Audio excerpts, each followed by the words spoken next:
Francis Narcisse. Thank you for coming to our interview.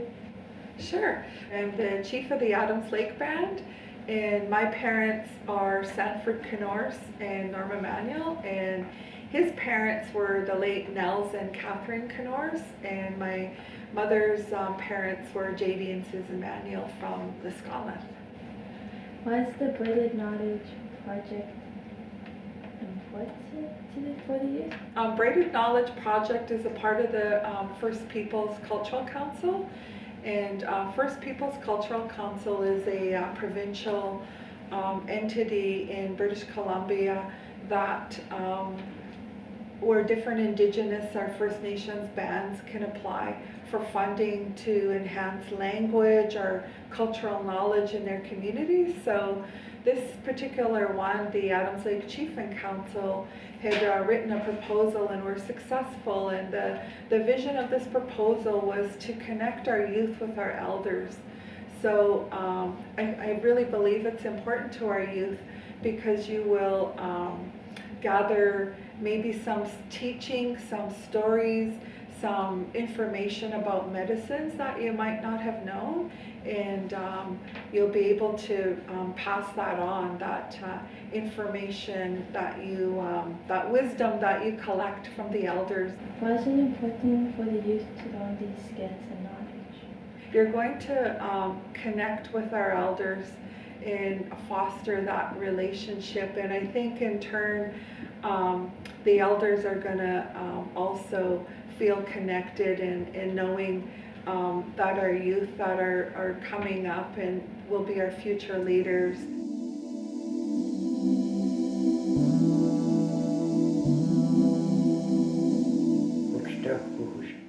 Lexlexeyéctsme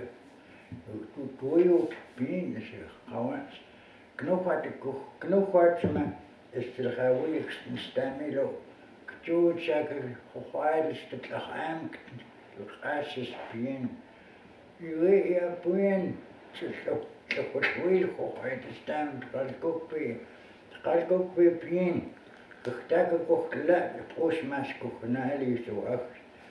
Dus gedaam gehoord is het gemeen, gedaam is de gelach. Bien, kocht. Lexlexeyéctsme.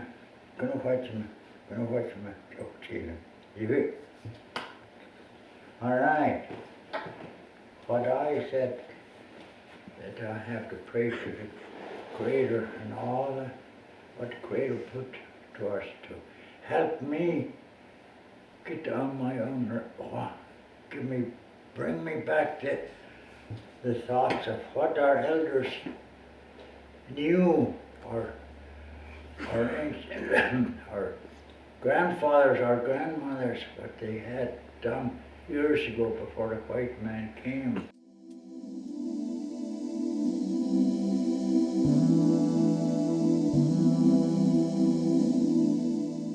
Hi, my name is Narcisse, and my grandma is Francis Narcisse, and my papa is very proud of me.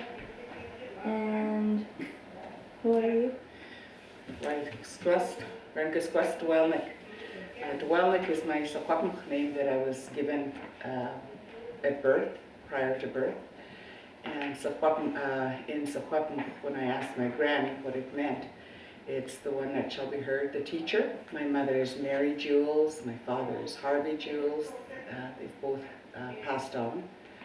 My grandparents on my dad's side is Eliza Sewell, and my grandparents on my mom's side is Millie Adrian, Sandy Adrian, and Harry Sampson. So is there any traditional medicines that you use? Growing up, medicines were taught and acquired through being with our kias and mostly with my kias, because it's the women that teach the women. So one of the gifts that were gifted to us as young girls back in the day was to go out into the mountains and pick berries, and as we're picking berries, my granny or the elders from the community here would teach us about the different plants that were there. They would say, oh, that plant is for this plant is for that. The wild rose bush, you know, the one with the pink flower, that's very, probably one of the first medicines that I learned about. It was taught to us to use in a good way for clearing our mind, clearing our homes, it was an energy cleaner. But it also could be used as a tea, to drink the tea, boil it up, drink the tea from it. And another thing that it was used for was washing our bodies. My grandmother lived to be 109 years of age, and she very seldom used soap, like bars of soap or anything. She always used the rosebush, the medicine, the tea from it, to wash her face, to wash her hair, to take care of herself. And I truly, truly believe that really helped her in keeping her youth, even at 109. Is there anything else that you'd like to share? More on the rose bush, of when you know what it looks like when you see the wild rose bush with the pink petals, and then it has the rose hips in the winter. One of the things is that medicine that it gives out, that we can create from it, is year-round. Even in the winter when there's no petals on it, the branches has a lot of vitamins and that we can use. What I was told was it is one of the highest sources of vitamin C. So in the winter time, you know, when years ago our elders, our kids didn't go to the store and buy vitamin C tablets. They made their own medicines. So this medicine to me is the golden one of all. The other one that I use a lot is the sage. The sage, picked around in this area for smudging our home. You can also boil the sage with water, same process as the rose bush. Sometimes when I'm doing the wild rose bush too, I add sage in there and juniper, just to give it a little bit more aroma. I remember watching my granny make the bear fat. You know, they would have a bear that was that they would kill, and they would take the fat from it, render it, and they used that as medicine also for any ailments on your skin, on your feet, diabetes. And the bear fat is rendered, they never added anything to it, they just cooked it on the stove on a low temperature, melted it down to a liquid, then poured it into containers, and that became their ointment. We used to have our parents, our kids and stuff that would come into the school and teach, or if there was some event happening in the community, they would come down and make sure we were all, I can recall being lined up when there was a death in the community, we'd be lined up and we'd have to take the medicine, which would be the bear fat. Once it's rendered and made into a cream, and it would put into a bowl, the bear fat, then there'd be Saskatoons. You know what Saskatoons are, the berries. They would put Saskatoons in there, squeeze some of the juice from that, and they would mix it all up, and we'd be lined up and we'd all have to take a half a teaspoon of that. And the teaching behind that was when an elder or a community member passed away, that would help us with our grieving, that we wouldn't get stuck in our grief. Not always death, trauma, anything trauma. That's the medicine that we would take. It's the bear fat, the Saskatoon berries or huckleberries, you know, something local, something that we picked, something that has medicinal and not just medicinal, but it feeds your body. Water is another really, really important medicine. There's no replacement for water. I have tea in here. This is not water. So I really acknowledge you girls for the first thing of asking me is, would I like water? Because that's saying, would you like some of our medicine? Water is one of the first true traditional medicines that we have. There's no replacement.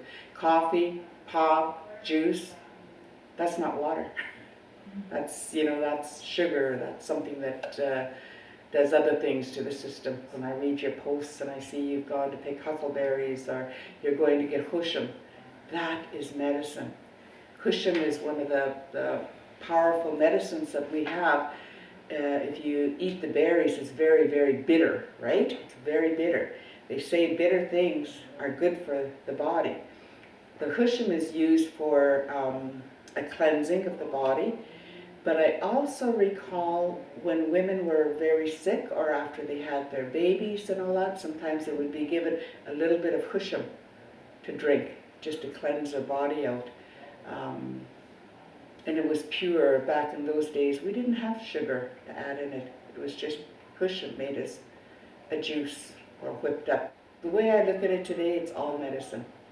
It's all about growing up, being healthy, laughter. Always heard laughter, always heard people laughing. It could be the saddest event and all that, but there's a group over here and there's somebody there keeping the people entertained, and you'd hear a little bit of laughter. That's okay. That's a good part of our lives.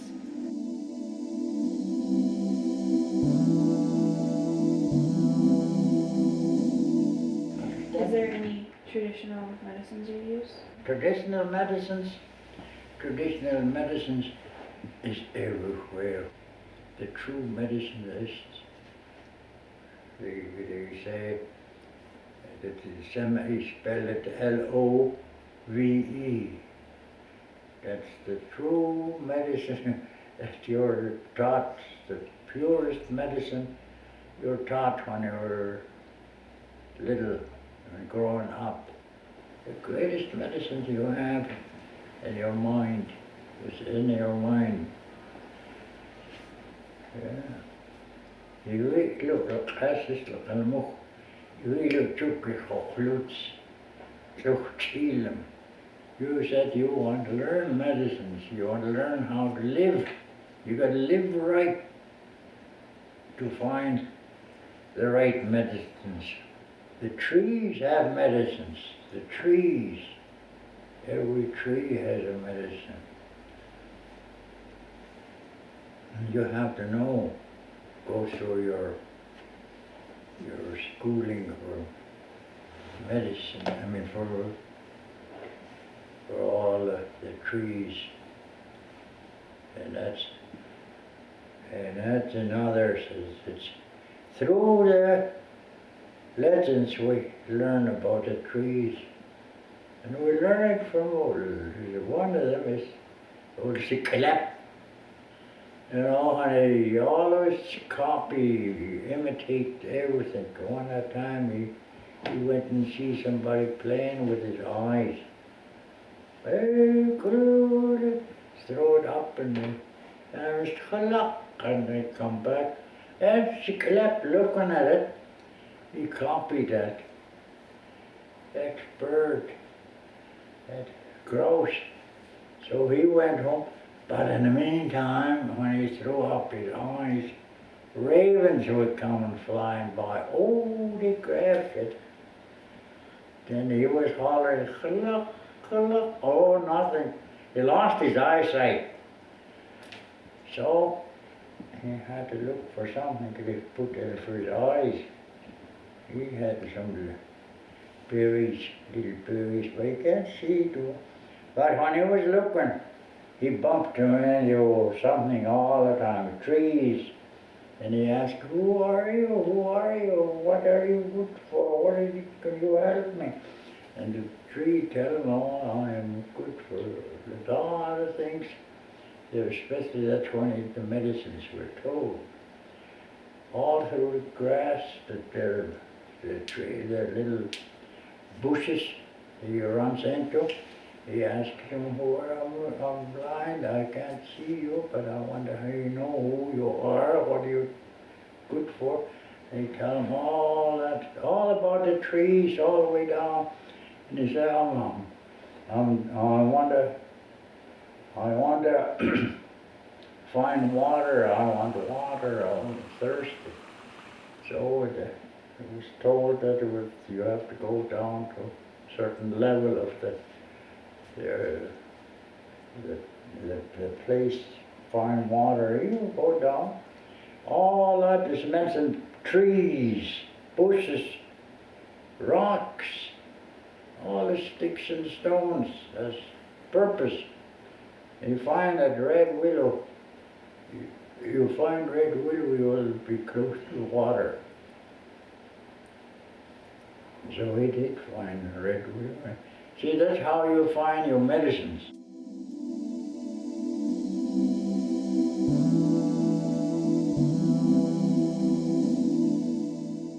Castellan is Blackwood. I come from Adams Lake. I've had quite an experience with medicines in my younger days.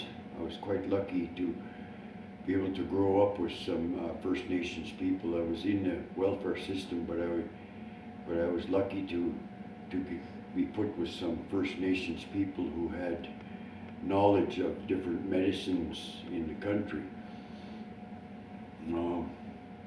When I was a young man, I was a young boy, one of our biggest medicines was when we got hurt or got a cut or got a lot of anything like that, we used pitch. Pitch was for healing wounds and cuts and infections. That was one of the main things that we used was pitch. There was a lot of other things that I was introduced to when I was young. I seen my grandmother one time, she used bulrushes for burns.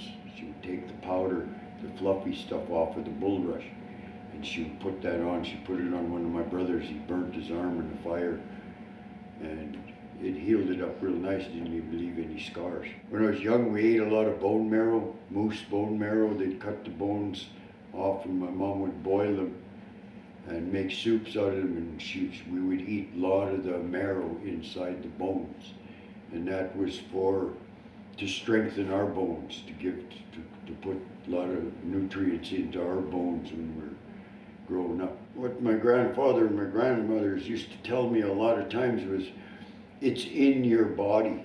You have the healing medicines in your body, you just have to activate them. A lot of these medicines that we have, or that were given to us, they were brought to the only way that we knew about them or could find them was they were brought to our old people in a dream.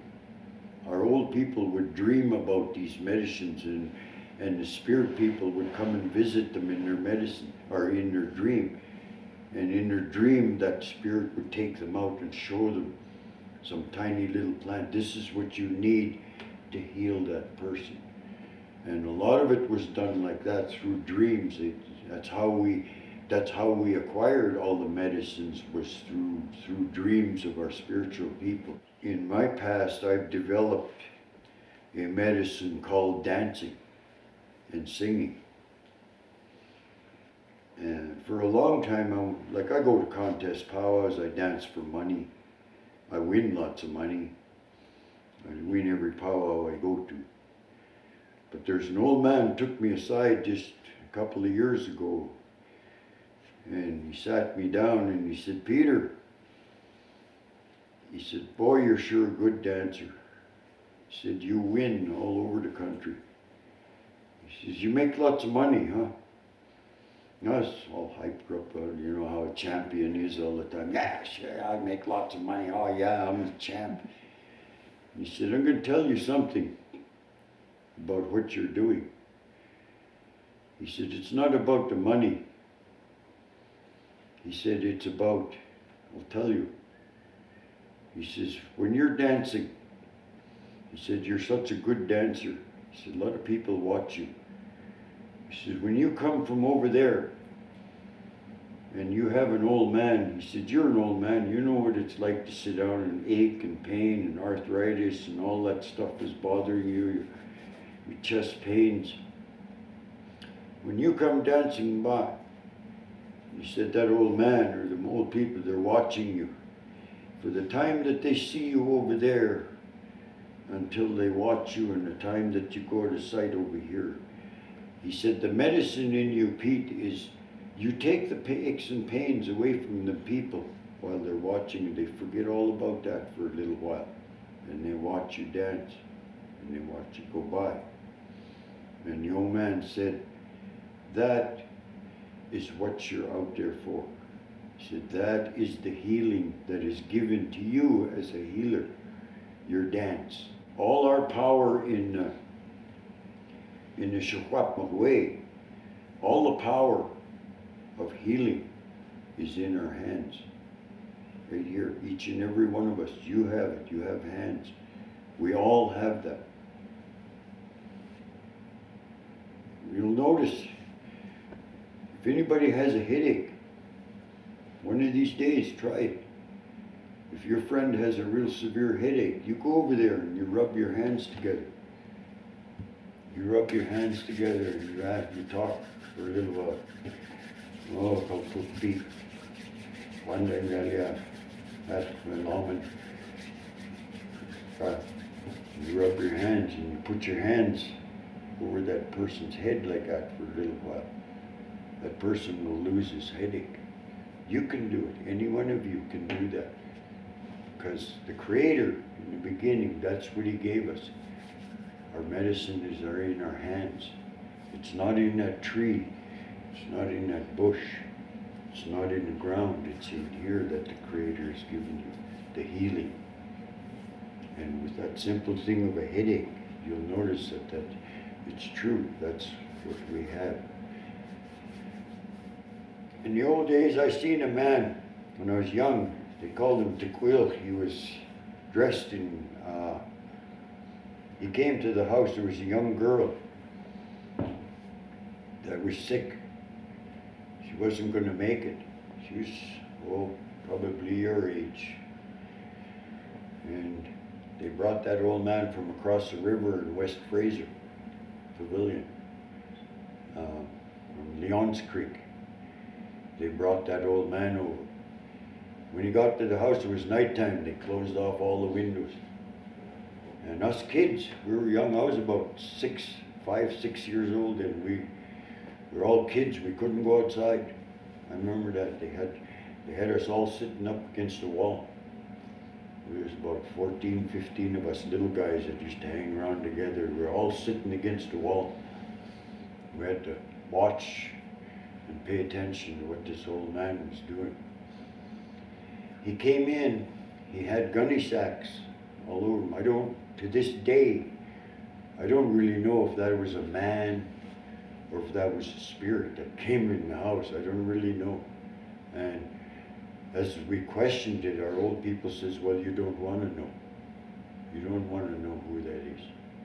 He said, it's better if you just leave it and go with what you've seen. But that old man, he came in and they closed all the lights and we sat there and he started to sing and do his ceremony. All he had was his hands. And he came in, and when the end, he waved his hand all over that little girl. That girl. And not even about an hour, 2 hours later, the girl was already gone to the spirit world. But that old man, he talked to the Creator, said, this lady's too young to go over there. He said, we need her over here. So that old man used his hands. But an hour later, that little girl sat up. She was looking around, she was asking what happened. He brought her back to life with his hands.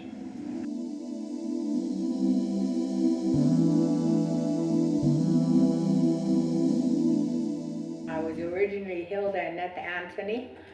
My grandfather was Michelle Anthony, who was the chief of the Adams Lake Band, and my grandmother was Amy Toma, who married Michelle Anthony. Michelle Anthony is a brother to Diane Anthony's grandfather, Cyprian Anthony, and that's how we are related. And my mother was Mary Mildred Maxine. My stepdad was Michoud Maxine from the Nisconlith area. I was born right over in Sculptucks over here in my grandfather's house. I was brought into this world by my great-grandmother, Lucie Toma, Peter Toma's wife, my grandmother's mom. and I was born right down on the ranch. In the summertime, we traveled by horse and wagon. My grandfather had a wagon, and we'd load all our supplies on there. We went everywhere with the wagon and the horses. In wintertime, we traveled across the lake here on the ice with the sleigh. We had a sleigh back then and the horses. The middle of the lake over here, where you see this line in the summertime, like foamy line right across the lake, that's where the ice, long ago, the ice was really thick. That's why we could travel on it. The way we traveled in the winter time was my grandfather would layer the sleigh with hay, and then my grandmother would put her quilted denim for knatlef on there. But then we'd crawl under, me and my Auntie Lillian, we'd crawl under in the hay, and that's how we kept warm going back up to Lee Creek. We stopped off at my great-grandfather's place, Peter Thomas, my granny's parents. We stopped off there before we'd go up when we were coming down. That's how I grew up with my great-grandparents and my grandparents. Down along here, there used to be a lot of those hazelnuts, and we used to pick that quite a bit. And when we went cone picking, we used to take it from the squirrels, but Granny would say, don't take it all, just take what you're going to eat. Leave the rest for the squirrels. They worked hard for it. And they were just like in the store, you see them, only some must grow them bigger now, but we had the hazelnuts before them. And the Sosa bush, it wasn't the bush, the leaves itself that was the malama, it was the roots. You use the roots for your stomach problems. Wow. The same as you do with the wild strawberries. You use the roots, you boil that and you drink it. Especially if you have diarrhea, or if you you use that. Skunk cabbage that grows up in Bear Creek, that's used for when you have really bad arthritis. You put it in you steep it in boiling water. You don't boil it, you steep it. And then you put it on there as hot as you can stand and wrap it with clean cloth, and that eases the pain? Yeah. Yeah. The sage is not from here, I don't know where it comes from. But what we used back then for what you guys are doing, smudging and that, was the cedar boughs. Yeah. That was our aroma for everything. And cedar boughs, you also boil it in water and you wash your floors with it. And that darn floor will come white. Wow. Those old wooden floors. Yeah. It really shocked me when I first did that. Huh. Granny said, yeah, you can use that cedar boughs for everything. And when we went to Scalia, we didn't use cedar, we used fir boughs. Yeah. And we didn't get a whole bunch, it's just enough to layer the bottom of the Scalia. And we also used that to wash off. I didn't grow up being taught like in school, this is what this is for, and this is what the old ladies just automatically went and got it, and we used it, and I knew what it was for. We were taught the girls' way all the time. On the touching your food, I don't know where the thing came from where you can't cook when you're the daughter or whatever, you can't cook. My grandmother said, you can cook, but don't touch the food, you always use utensils.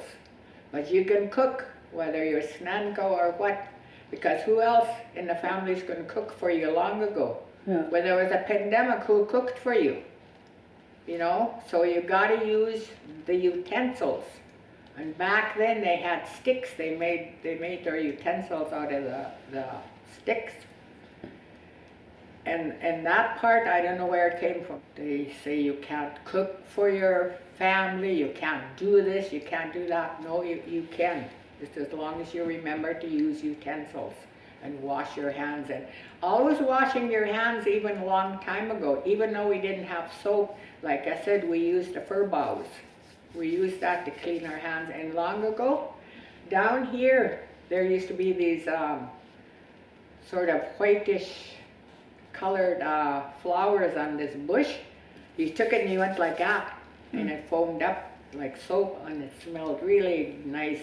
They destroyed that. They destroyed that and all along there. No more now, but that's what my granny showed me. Long ago, the old people used to tell us young people, especially when we were in Yumda, when you got your periods the first time, you go down to the river and you dive towards the sun. And they call that oost. You oost in the water, come up facing the sun. You do that 4 times, and that's your etzcha for when you get your periods the first time, that you're coming into womanhood. The men, they're the ones that really had to etzcha down the river or creeks. They had to be out there before the sun came up, when they were starting to come into their puberty, and they had to be swimming. Didn't matter if it was winter and all, they had to be down there. And that was my Uncle Gabe and Felix. They had to swim down a river on the ice. And they also had to go out and learn how to hunt the proper way, and why you're getting that meat, or whichever kind it is, rabbit, deer, moose. Back in the day, our culture never killed bear, because the bears are our brothers and sisters. If you skin it, you look at it, it looks just like a human, exactly like a human being. And that's why the old people said, never kill a bear unless you have to. And if you kill a bear, make sure you use every part of it, just like your moose, your deer. You do not throw away anything. And that's one of the teachings that I was taught when I was growing up. If you cannot eat it, give it to somebody else that can. But you don't kill for nothing. You don't kill just because you want the antlers. You don't kill just because you want the hide. You kill because you need it, not because you want it. And long ago, people didn't go like now when you were going to be, what do they call it now? The Indian doctor, they call it in the Semitic language. You never told anybody. Nobody ever knew who was. The person that was ahead of that whoever was chosen to be, and the old people watched you, and they'll pick who they know is going to make it. And they went up into the mountains of Adams Lake and Bear Creek, way back, but now you can't even go anywhere, and there's people there. But back then, there was nobody. And that's the way you etzcha. You go way back with your trainer, and you have to do as he says. And I remember Grandpa said when him and his brother Gabriel went up, his dad took them, old Antony, took them up there, him and Gabriel, and no, Cyprian didn't go. He never mentioned Cyprian, just Gabe, the youngest from the Anthony's. But Sparrow wanted to go. And old Antony says, no, Sparrow, you won't make it. They told him in our language. That Sparrow, no, he forced to go. So finally the old guy said, okay, but remember, when I tell you something, you do it. And you remember the rules. If you can't make it, you gotta come home on your own. And that's way back. So how they etzched back then, they put a vest on a skeleton way up in the mountains, and you had to go alone up there and prove that you got there. You put that vest on and come back to the old guy. Old Sparrow couldn't do it. He only went maybe just a little ways out of the camp, and he started crying, I guess, and old Antony told him, you know the rules, Sparrow. So all the way down he was crying, I guess. Poor old boy. He wasn't old then, he was a boy then. But that's the way they did it back then, and nobody ever was told who went. And that's one rule that Sparrow had to keep, was you don't go telling people who's gone. And that's why I tell the people that say they're pipe carriers, I said, you don't say that. I said, you don't go announcing it. That's just like a shema. Yeah. Advertising, bragging. And those aren't things that you brag about. Yeah. Those are to help your people. If you're going to help your people, you have to follow what the old trainers tell you.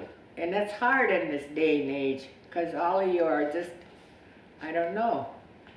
It seems so hard teaching the young people now. And there's some mothers that always say, even today, even your age, oh, that's all old stuff, old fashioned, that's a myth.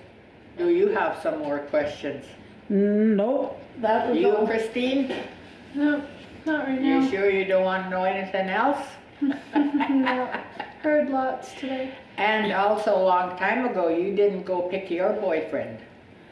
The family did, the old people did, the great-grandparents or the grandparents.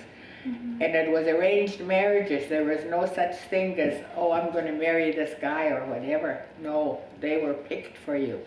And you had to marry that person.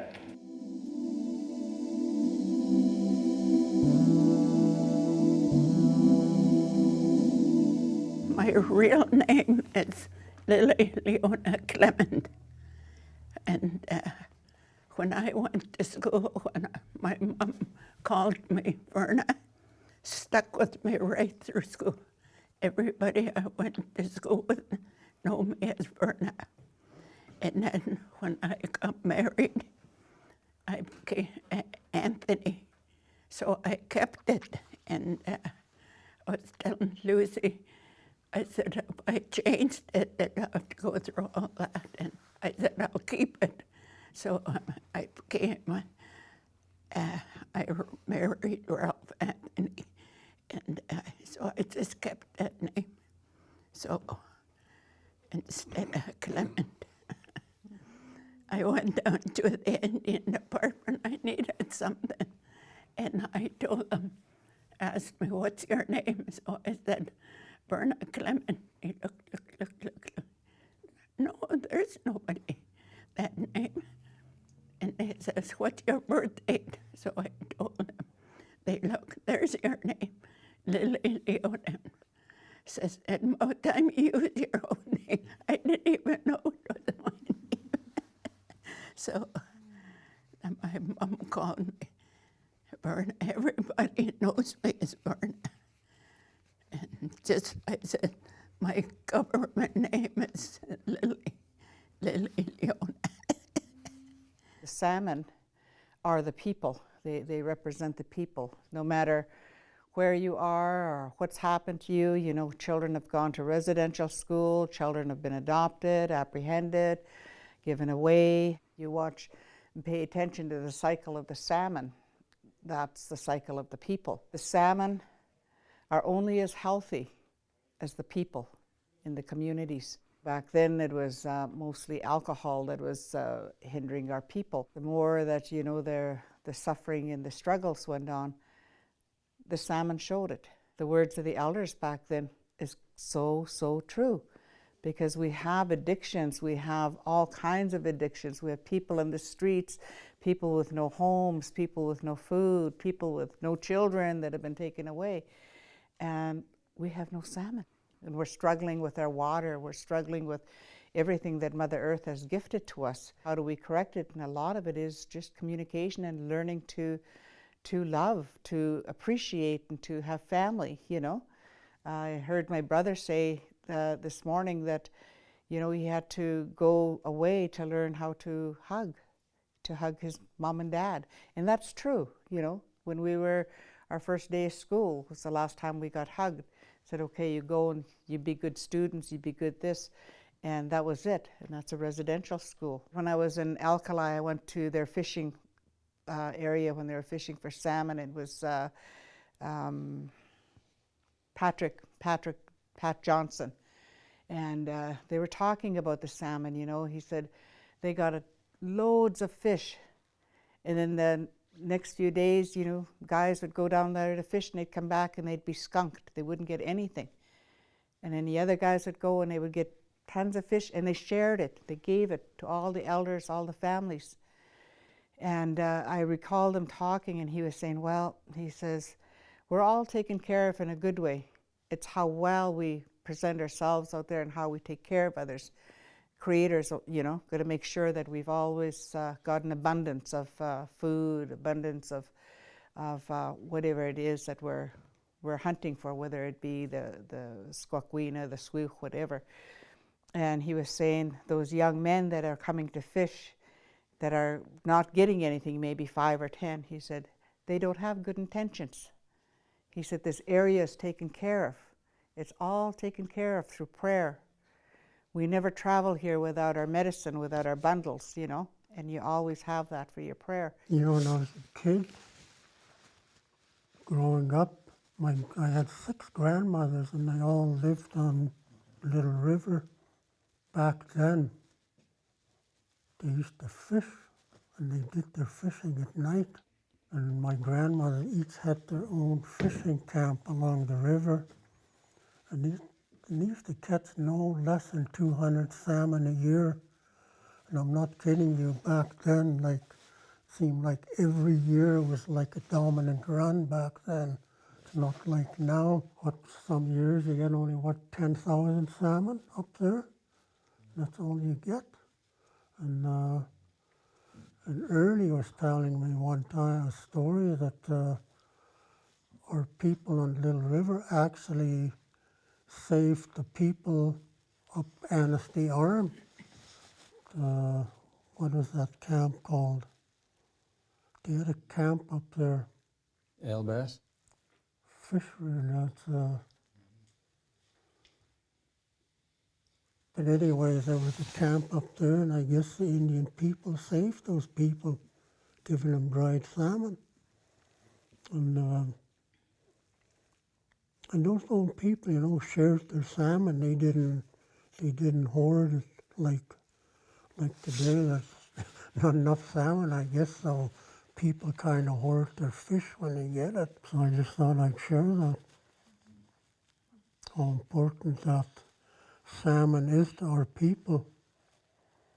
You can imagine what's going to happen if they disappear. I went to a conference one time, the guy was talking about trout. And what he said really made sense to me. He said, we go for trophy fish all the time. You know, the big ones.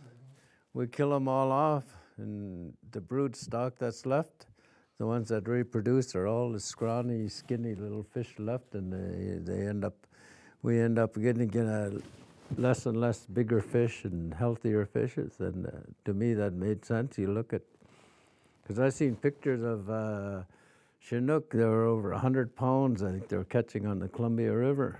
Now you're lucky if you get them over 50, 60 pounds now. Just what he was talking about, you know, the big Chinook, they're 100 pounds.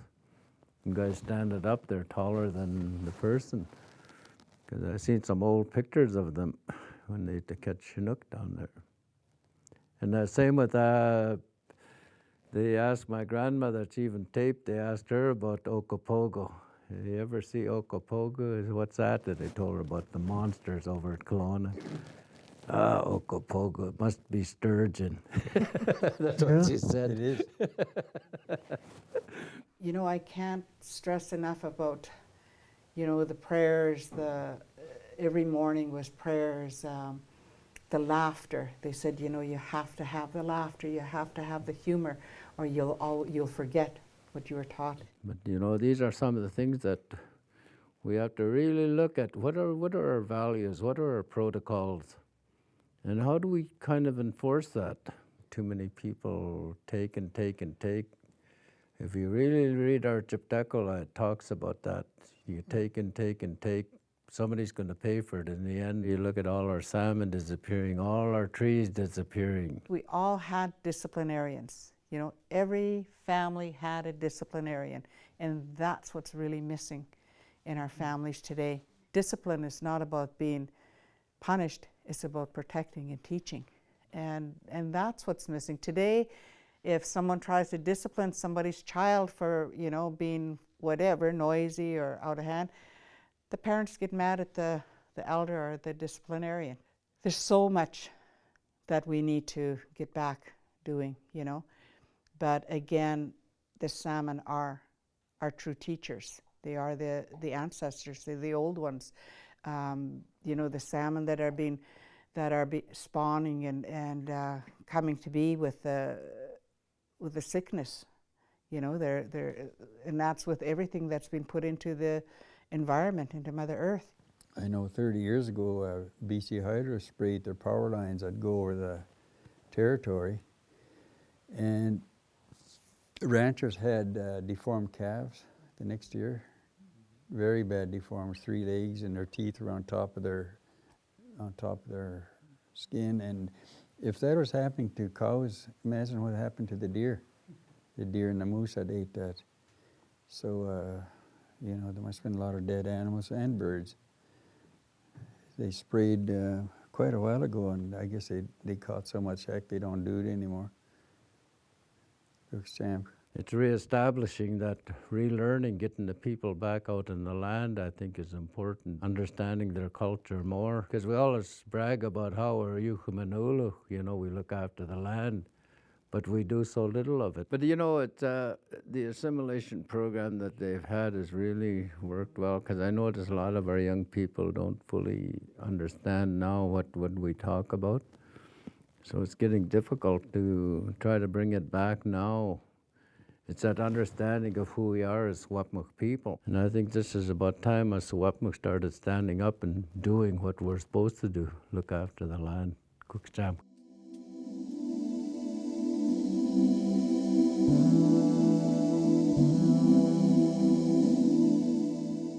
My second family name is Pooley, and that was taken from the Hopi name Poliviama. And because when the great-grandpa, when he went to school, which is called Indian school, which is like residential schools, they couldn't say his name. So they shortened it to just Pooley. And that happened a lot of times to a lot of our names, that they were Secwepemc names, but oftentimes the teachers and whoever was there couldn't understand or speak the names, so they made it easy for themselves. And I think that's where the name Canoris as well came from. My family and I gather quite often, and when we gather, we always stand in a circle and have a prayer. That's one of the things that my mom taught us as we joined hands, and she would always do the prayer in Secwepemc, but because I'm not fluent in the language, I do it in as much of the language as possible. And we try to use the language as much as we can. We also do food offerings. We also do water baths. We do water ceremonies. Some of the other traditions that I'd have to say is when my grandchildren were born, there were certain ceremonies that were done for the babies. So we practiced those. And then I also, as a grandmother, gave each one of my grandchildren their Secwepemc name, their Squest. Childhood memories and games. Well, you know what? The normal games that kids play. I do remember my mom having us lay down in the field by a brook, and she used to tell us, just listen to the water, listen to the trees. Everything has a voice. And she used to tell us that sometimes you can almost hear little voices in the trees or in the water. And I know a lot of times, maybe it was my imagination, but I used to often hear the water would bubble and it would make little noises. So those are the types of things that my mom taught us. And she used to tell me also that she could understand different animals, and I think sometimes those are gifts. We have gifts amongst us, and some of us have a deeper understanding of different things. Like for me, one of my favorite things to do is to watch the clouds. The clouds, there's all kinds of really wonderful things in the clouds. You know, I watch a lot of images that come into mind, and sometimes it's meaningful to me. I think that's one of the things that we were taught, is to explore not only our imagination, but also our gifts. So that's, I think, really important for everybody. I'm feeling really, really blessed to be with you today. It's really inspiring to be with you because, you know, you hear people say, oh, you're our future, but you know, really you are. You really are our future. And all the things that you're doing is helping, like even what you're doing today, taking the ability to use equipment that's foreign. Like I could never use that equipment, but for you guys to be able to do that is really inspiring. And you're setting really good models for younger kids. I really appreciate every one of you. Thank you. Cook's Jam. Weeks to you.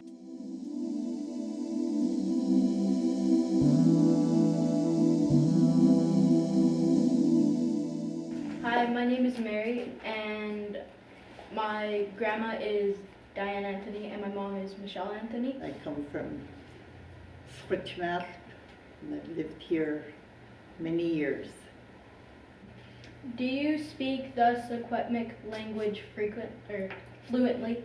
Yes, I do. And I've been a teacher for many years. I worked at Chief of Tom for, I'd say, for about 35 years. I read and write and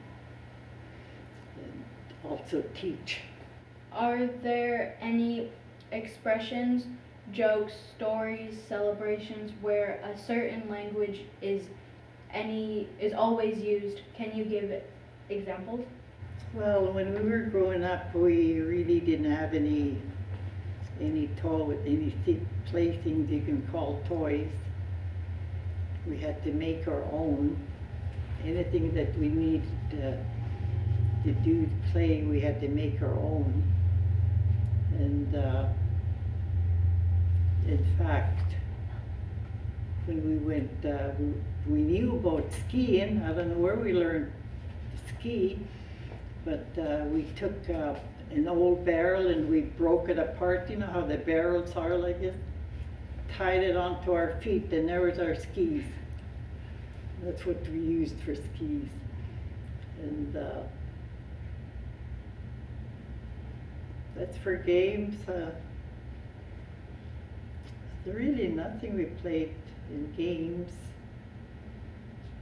Just when we went into town at some functions, they had races, and we joined in a race. And I won quite a few prizes running in races. And I guess that's about it. And in other games, there was a book that was written. I wrote that story, and then they made it into a booklet. We used to be left alone, and after we finished our housework, we were given chores in the house. And then after that, we wondered what to do. So one day I told my cousin Clifford and my sister Verna, I said, let's have a rodeo. And then Verna, of course, says, what is a rodeo? And cousin Clifford said, oh, I know what a rodeo is. You ride horses. And my sister Verna, oh, we're too little to ride horses. I said, no, I said, I got something else we're going to ride. So my sly used to have pigs, from little ones up to big ones.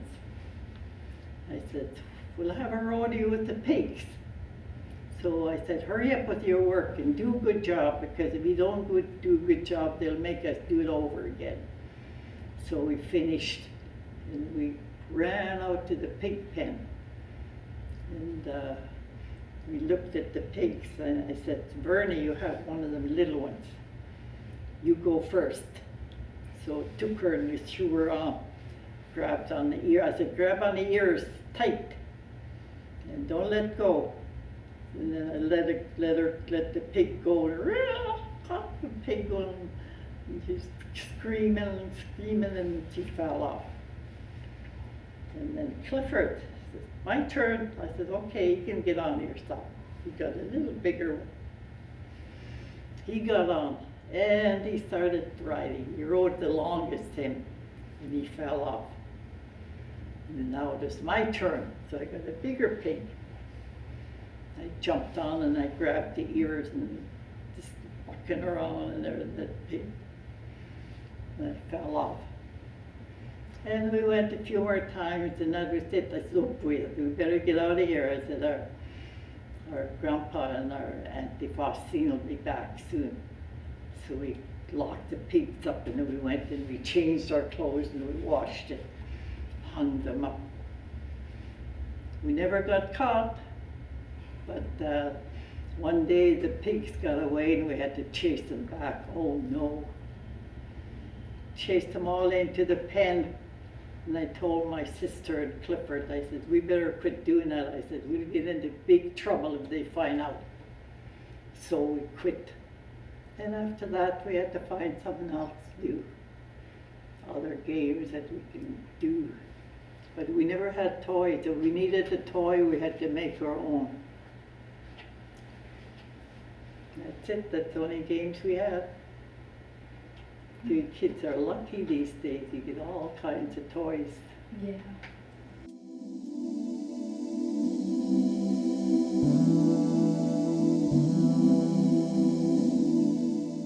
Okay, so the salve that we're going to make is a pain relief salve. And the main oil that's going to be in it is olive oil. And we're going to use the olive oil to extract the medicinal oils out of these plants. And these plants are all plants that grow wild around here. So we're going to use devil's club, willow bark, and arnica flowers.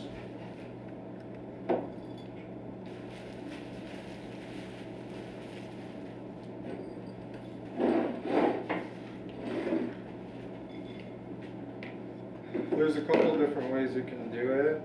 You can do it the fast way or the slow way. And today we're going to do it the fast way. So we're going to set the oven to 300 and put our jars in there. And once it gets up to 300, we're going to turn it off and let it sit for 2 hours. And that'll speed up the extraction process.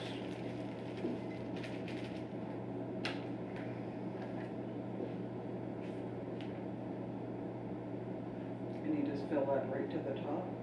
Not quite to the top, because all the ingredients are going to float to the top, and then we don't want the oil quite to boil, but if it does boil, then it'll start to overflow and make a little bit of a mess. That's about good.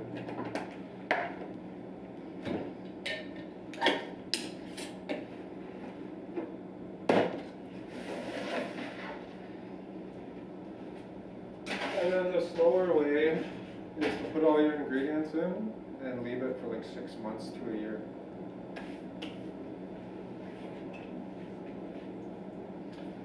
Okay, so these ones I did yesterday. And all we gotta do is pour it into the cheesecloth and drain it out. And we're also gonna add bear grease to the salve.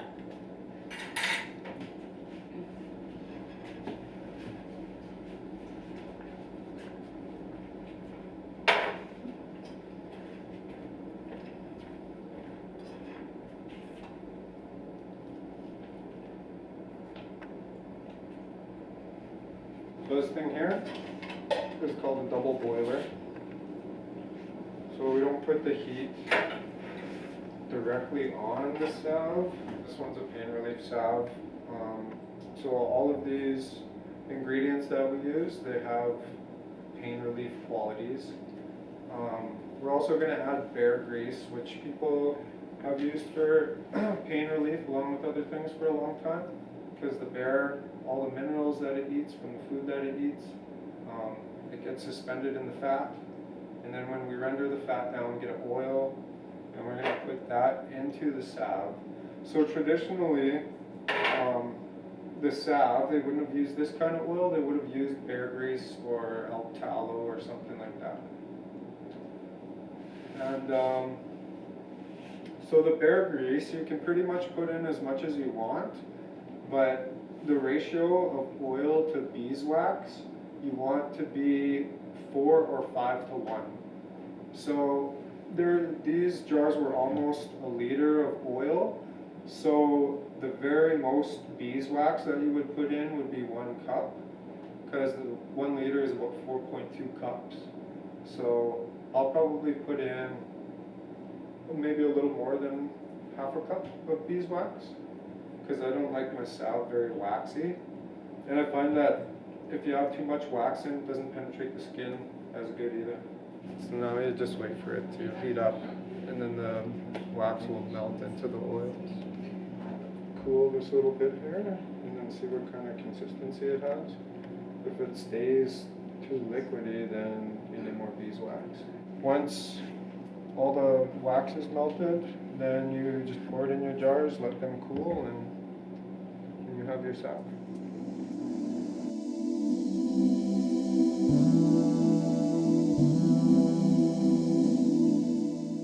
I'm from Sluchthaus. I was raised by my grandparents, Louisa Basil, Saul Basil, and my mom was Mary Jane Basil. She was a student at the Kamloops Indian Residential School. My dad was Okanagan from Headley, so I'm Okanagan Shuswap, and I have the 2 territories that I work in, and because of the knowledge and teaching that I grew up with, I have experience with cultural, traditional teachings. My grandfather on the Okanagan side was a carver, a stone carver, and so I watched him at a very, very young age, and being able to make sure that things were taught to me, paying attention to everything that we were doing. I was continuously finding and picking up antler from all over the province, all the different hunters. Same with the bones. And so if you look at this table, you have elk antler, moose antler, and ivory. I worked with ivory as well, walrus ivory. I worked with some wood. I worked with mammoth ivory, which is probably 60, 70,000 years old, sometimes older. And I worked with all kinds of different materials, like this is a moose leg bone, for example.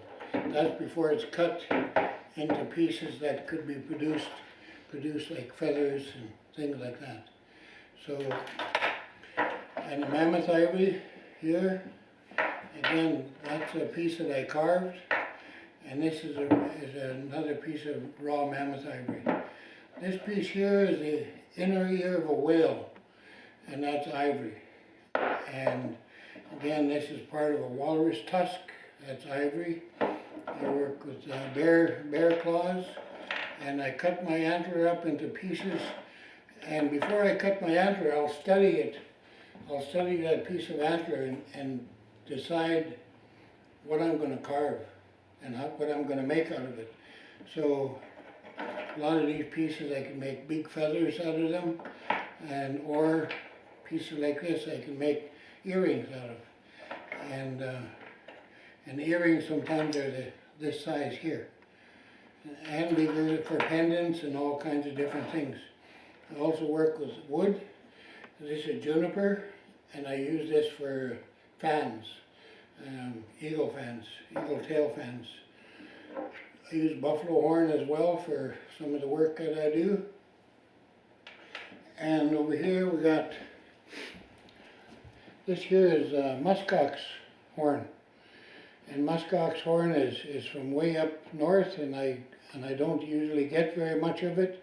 And so whatever I get, I maximize the use of it. And I also use, in a lot of my work, I use turquoise. And turquoise stones that I picked up from my travels in Arizona. I inlay a lot of my work with that, and some of the bigger pieces of raw turquoise. Here, like this one for example, I could make a pendant out of that. And or because there are 2 pieces here that are almost the same, I could make a pair of earrings out of that. And then I have some raw turquoise here, which I picked up from down in Nevada. I grew up doing a little bit of art drawing, and that helped in the work that I do. A lot of the things that you see on the table here, I don't usually use a pen or anything. I'll just pick up a piece, look at it, and see a design or see something there or an image, and then I'll carve it, and when I'm finished the carving, it'll be there. It's good to be able to draw something and to be able to transfer that image from your mind to a piece of antler. And like this here, I could cut this up into pieces.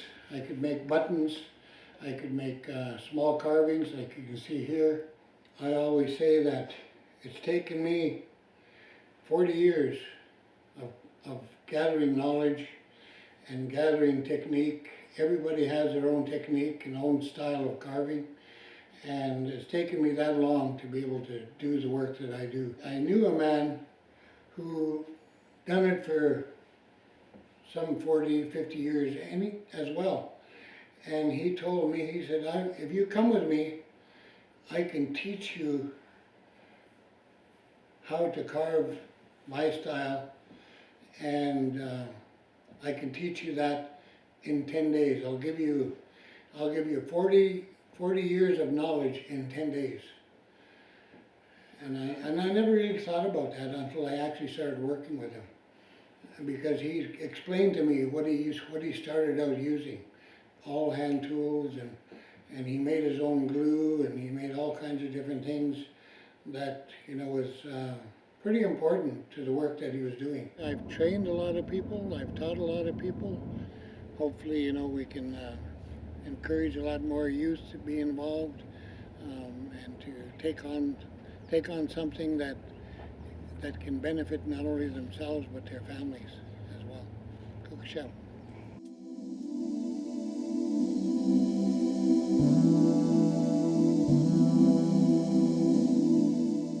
My father was Ken Dennis. My grandfather was Alex Dennis.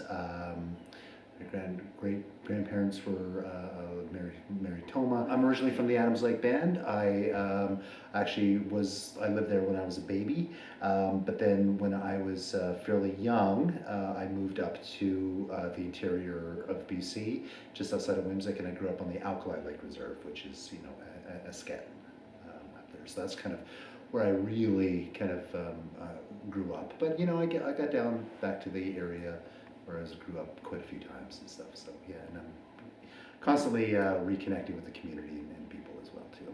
I moved to Vancouver, and then I moved to Toronto, and I was there for quite a while. I moved to New York for a little bit, moved back to Toronto, and now I live in Los Angeles. Yeah, where I currently work in the film and TV industry. Because I've been in the film and TV industry for so long, I kind of, you sort of learn, over the years that, all these celebrities that you see, they're just people just like you, right? And they're all just trying to make a living. A really great story for mine. So when I started in the industry, there was an actor by the name of Graham Greene who was nominated for an Academy Award. He was in, he was in Dances with Wolves, and he was a really, really big deal when I was, when I was starting off. Nominated for an Oscar. So when I was starting off, we were all sort of like, oh man, I want to have that career like Graham Greene had, and he was kind of the ideal at the time.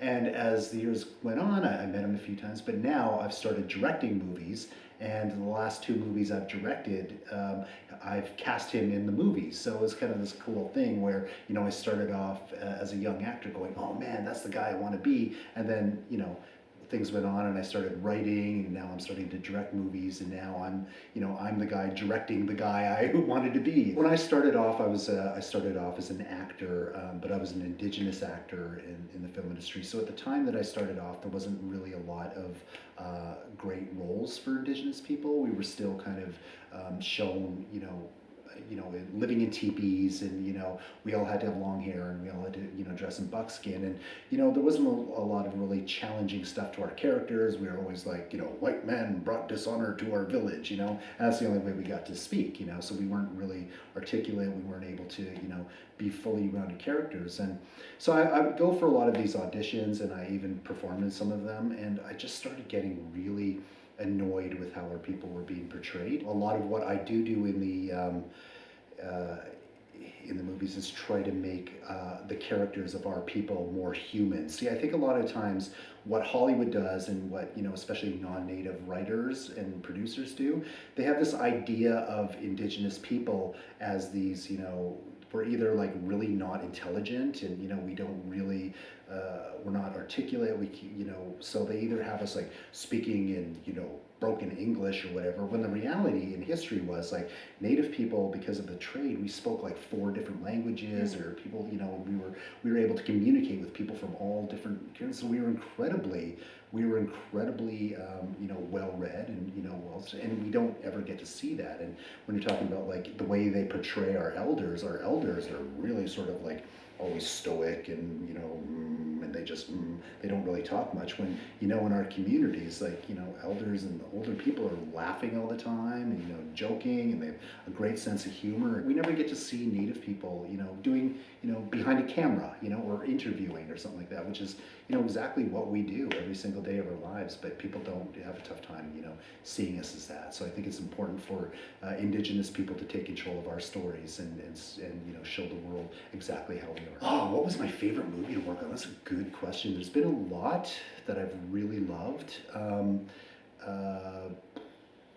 There was a TV series I was in called The Res a while ago, and that was a lot of fun because the whole thing was about modern day young Native people, living on a res, and we were funny, and it was a comedy, and the people were pretty and that sort of thing. We didn't really focus on like drugs or alcohol or problems like that. It was just about how these kids on the res were, had dreams and hopes and, girlfriends and boyfriends.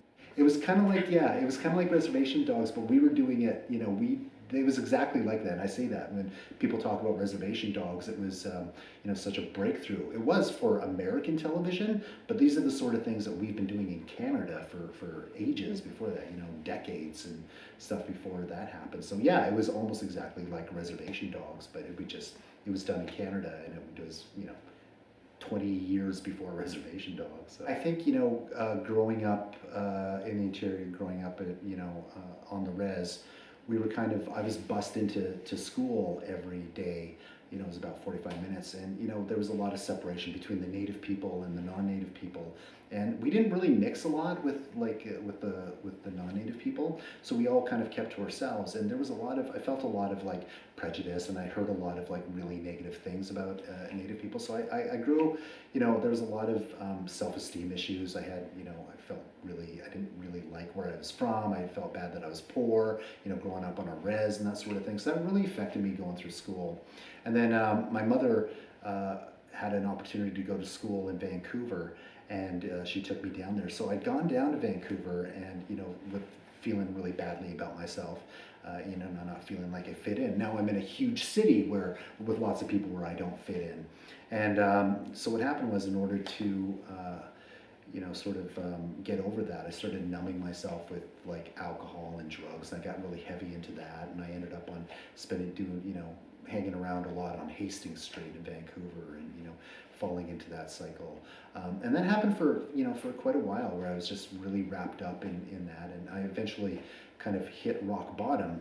But during that time, I was getting acting jobs here and there. So I think when I actually hit rock bottom, it was great that I had this thing that I really loved, which was acting and writing and that sort of thing, because I think that really helped save me. So when I was looking for something to pull me out of that, I was looking, what is the thing I love the most, and I think that's really an important issue I try to tell, especially young people, that, when times get tough and you don't really have any hope for, your future, just think about what you love to do and just do that thing, or think back to what made you happy as a kid, and just try to do that, because that's really going to help you as you go forward. And I would, recommend this to anybody who's, is feeling like they don't have hope, or they don't really know what to do with their life, is to just really sit back and think about what they love to do. I'm lucky that I've made a career and I've made a living doing what I love to do, and I hope that for everybody.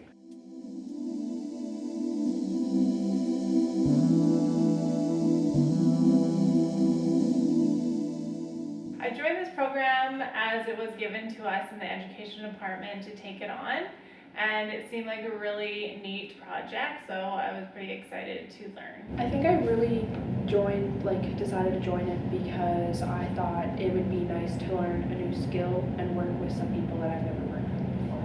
I joined this program so that I could try new things. I wanted to learn how to use a camera, to learn new things about the camera, like what happened at the backgrounds of movies.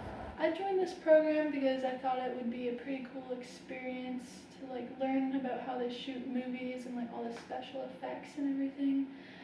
And also my sister was in this program, so I kind of just wanted to help her out. And I think when the band does events like this for youth, it's pretty cool. So regarding the culture and language, I have learned quite a bit. Even just from starting this job, I've learned a lot about the culture. Through the elders, listening to them regarding the salmon, how they have changed through the years. There's not as many salmon, they've become smaller. It's been very interesting to know how much things have changed. I've definitely learned a lot about the medicines. Being shown the different medicines at the Revelstoke cabin was really neat, and I really enjoyed that. I've learned quite a bit hearing all the elders talk about how it was back then, but I think the most I've learned about was probably all the different types of medicines and everything, and traditions. Well, we learned about how there's less fish, and and the fish are getting smaller. Mostly salmon, I think. Different berries and medicines, and there's a lot of stuff you can do with one plant or something. The most fun thing about working on this project is working with everybody, working with the girls, getting to know them better, organizing, getting to be able to go to Revelstoke, see the different sites. It was beautiful there, and learning from all the elders and being introduced to them, as I didn't know many of them, so it was really good experience. I think my favorite part was getting to be hands-on with things. Probably getting to talk to new people and going to new places. Working with people. I liked when we went down to Revelstoke because it was really pretty down there. The cabin and everything. The most challenging thing I encountered would be getting things organized. Everybody has busy lives, so getting the interviews scheduled, last minute changes, making sure everybody's on time, just really getting everything organized has been probably the most challenging. Probably trying to have patience with others. Probably when our sound didn't work and we had to redo it. The lighting. Probably finding out the right lighting and everything, and figuring out how to set up the camera properly. I would say my favorite part of the camera, something that really popped out to me was the sound. Just knowing how much you can hear through the speakers, the smallest noises, the furnace going off, the fridge making noise. I never really realized that until you put those headphones on and you listen on the recording. It really emphasizes the sound. So that was very interesting. The framing. The sound part. I kind of like the framing better. I liked working with the sound. I think my favorite part is probably the sound and everything, because I think that's pretty cool. I definitely would recommend this program to other youth. I think it's very neat, and not just the recording, the filming, but being there, talking to the elders, connecting with them. I think it's very important, and it was a really good experience for all of us. Yeah, I would recommend it to other youth, and you learn a lot of new stuff, and it's really fun. That it is a new skill you're learning, you're working with others, and you're learning more about your culture and what you didn't know before. You should do it.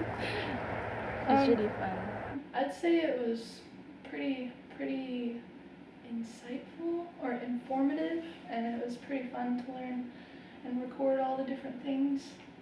Wildlife. I would love to film wildlife. I love how they move, how they eat, how they, respond to us and to each other. And I just think it'd be really neat to follow them around and just watch them all day and film them. A documentary on like the reserve and how things were then and how they are now, kind of, and like how things have a little bit changed or how people do things now and stuff. I think like an action movie or something would be pretty cool. A movie? Well, I would. Like a movie? What kind of movie? Frozen.